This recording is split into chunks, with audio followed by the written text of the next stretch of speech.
आज के हमारी इस वीडियो का topic how to calculate kilowatt and KWH in unbalancing load. मतलब कि अनबैलेंसिंग लोड में हम किलोवाट और केडब्ल्यूएच को कैसे कैलकुलेट कर सकते हैं। दोस्तों आज का यह वीडियो उन सभी लोगों के लिए काफ़ी ज़्यादा इंपॉर्टेंट है जो कि किसी इंडस्ट्री में इलेक्ट्रिकल का वर्क कर रहे हैं या फिर जो इलेक्ट्रिकल की पढ़ाई या इंटरव्यू की तैयारी कर रहे हैं। क्योंकि दोस्तों कई बार ऐसा होता है कि हमारा जो इलेक्ट्रिकल सिस्टम होता है वो हमारा बैलेंसिंग लोड पर नहीं चल रहा होता। अब आखिर ये बैलेंसिंग लोड और अनबैलेंसिंग लोड क्या होता है, तो ये काफ़ी ज़्यादा आसान है।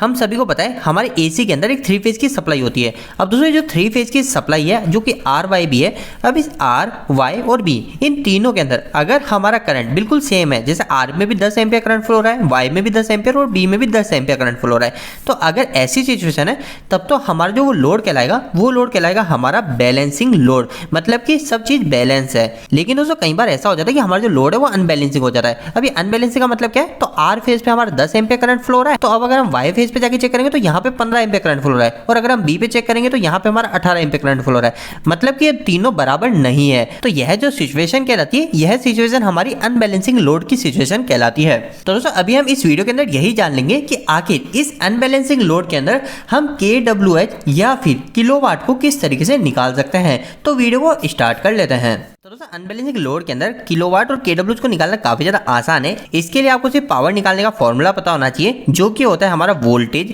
Into current into power factor. मतलब कि वोल्टेज और करंट को मल्टीप्लाई करके उसमें पावर फैक्टर को भी मल्टीप्लाई कर दूंगा, तो ऐसा करने के बाद में हमें हमारे वॉट पता चल जाते हैं। तो अभी हम इसी फॉर्मूले का उपयोग करके हमारी किलोवाट और केडब्ल्यूएच को पता करेंगे। तो दोस्तों किलोवाट और केडब्ल्यूएच पता करने के लिए सबसे पहले आपको क्या करना है, आपके पास में जो भी आर सप्लाई और वाई और बी ये तीनों जो सप्लाई है, इन तीनों के सबसे पहले आपको फेस वोल्टेज को पता करना है। अब ये फेस वोल्टेज क्या होता है, तो दोस्तों फेस वोल्टेज काफी सिंपल चीज है। जैसे कि अगर मैं इस आर का फेस वोल्टेज पता करना चाहता हूं तो मैं क्या करूंगा, मल्टीमीटर से एक आर और एक न्यूट्रल इन दोनों के बीच में वोल्टेज को मेजर करूंगा, तो ये हमारा फेस वोल्टेज कहलाता है। अगर हम लाइन वोल्टेज की बात करें तो अगर मैं किन्हीं दो फेस के बीच में वोल्टेज को मेजर करता हूं, जिससे आर और वाई के बीच में, तो वो जो वोल्टेज कहलाता है वो हमारा कहलाता है लाइन वोल्टेज। लेकिन अभी अनबैलेंसिंग लोड के समय हमको फेस वोल्टेज पता करना है। तो अभी मैं उदाहरण के लिए मान लेता हूं कि मैंने आर फेस पे जो वोल्टेज मेजर किया वो आ रहा था हमारा 240 वोल्टेज। इसके बाद में मैं येलो फेज पे गया और येलो फेज पे वोल्टेज मेजर किया तो वो आ रहा था मेरा 235 वोल्टेज, और ब्लू फेज की बात करूं यहाँ पे मेरा आ रहा था 238 वोल्टेज। तो दोस्तों इस तरीके से सबसे पहले आपको फेज वोल्टेज पता कर लेना है। इसके बाद में आपको नेक्स्ट चीज क्या पता होनी चाहिए, वो पता होनी चाहिए दोस्तों एम्पियर।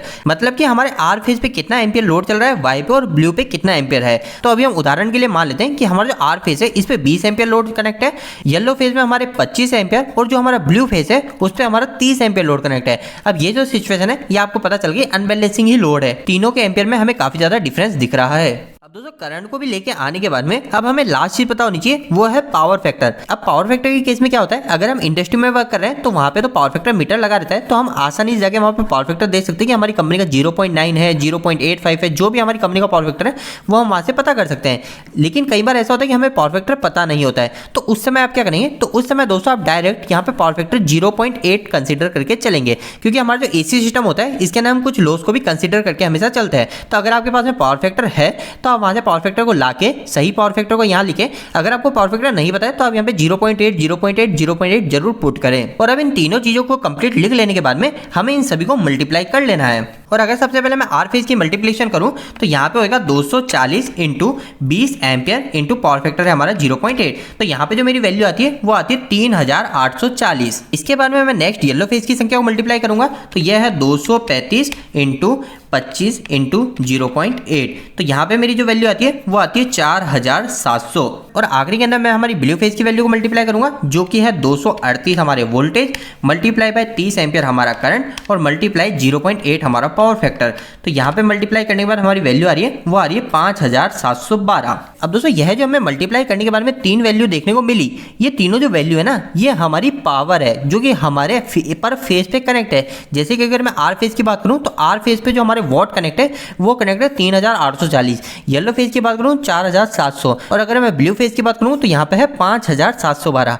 लेकिन अभी मुझे क्या करना है, मुझे मेरे टोटल ओवरऑल 3 फेज सिस्टम की पावर को पता करना है जो कि मैं किलोवाट में करना चाहता हूं। तो अभी सबसे पहले मैं क्या करूंगा, हमारे जो आर वाई बी तीनों फेज है इसके अंदर जो भी वॉट है इन सभी को मैं प्लस कर लूंगा। तो दोस्तों इन सभी को जोड़ लेने के बाद में मेरे पास 3 फेज पे जो कनेक्टिंग लोड आ रहा है वो आ रहा है 14252 वॉट।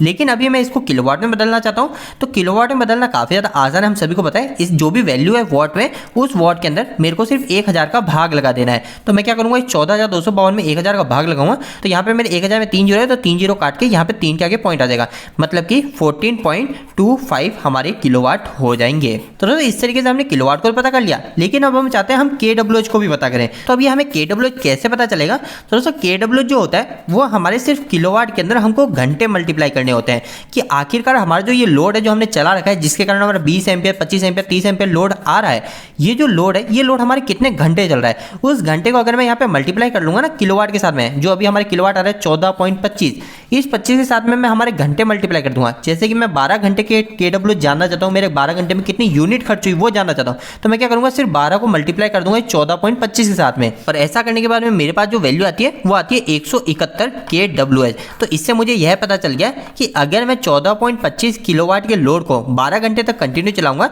तो मेरे जो kWh बन जाएंगे वो बन जाएंगे 171 kWh। तो दोस्तों उम्मीद है कि आज के इस वीडियो को देखने के बाद आप आसानी से कभी भी अनबैलेंसिंग लोड का किलोवाट और kWh को निकाल पाएंगे। आपको यह वीडियो कैसा लगा, इस वीडियो को लाइक करके जरूर बताएं। अगर आपका कोई भी सवाल इस वीडियो के प्रति या फिर इलेक्ट्रिकल जोड़े तो आप मुझे नीचे कमेंट बॉक्स में कमेंट करके पूछ सकते हैं।